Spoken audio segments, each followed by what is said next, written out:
There's something so deeply stirring about Paul's words in Galatians chapter 4:19, "My little children, for whom I labor in birth again until Christ is formed in you." This isn't just a preacher's concern for attendance or applause.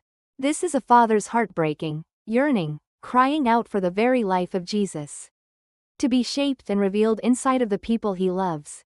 Paul wasn't content with people having a moment of conversion, or a head full of doctrine. He wanted to see Christ alive in them, growing, transforming, taking over. And that kind of formation isn't light or casual, it's travail. It costs something. Justification may bring you into the family, but it's sanctification that brings the life of Christ into you. We live in a time where people want quick results, painless religion. A Jesus who saves but doesn't require.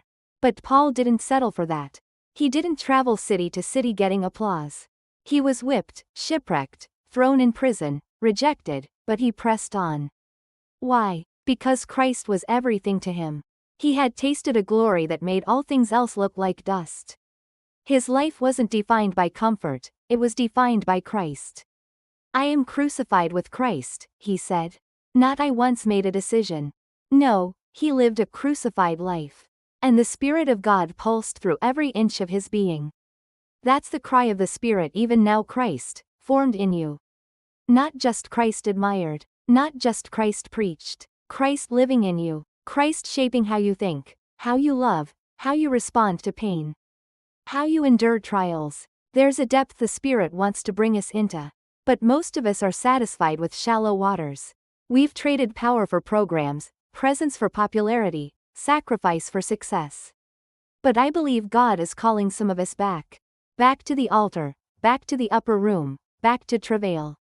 He's looking for those who will labor again in prayer, in surrender, in hunger, until Christ is formed in them and in others. The Spirit is not looking for perfect people, just yielded ones. People who'll say, "Lord, I want your nature in me. I want to think like you, love like you, carry your heart." This isn't about being loud or famous. It's about being known in heaven and feared in hell. The devil doesn't care how much theology we know, if Christ isn't living through us. But when Christ is truly formed in us, we become walking fire, moving altars, dangerous to darkness. So tonight, I challenge you. Not with guilt, but with holy invitation. Will you let the Spirit take you deeper? Will you let him remove the scaffolding of appearances and build something eternal? Let's not settle for surface Christianity.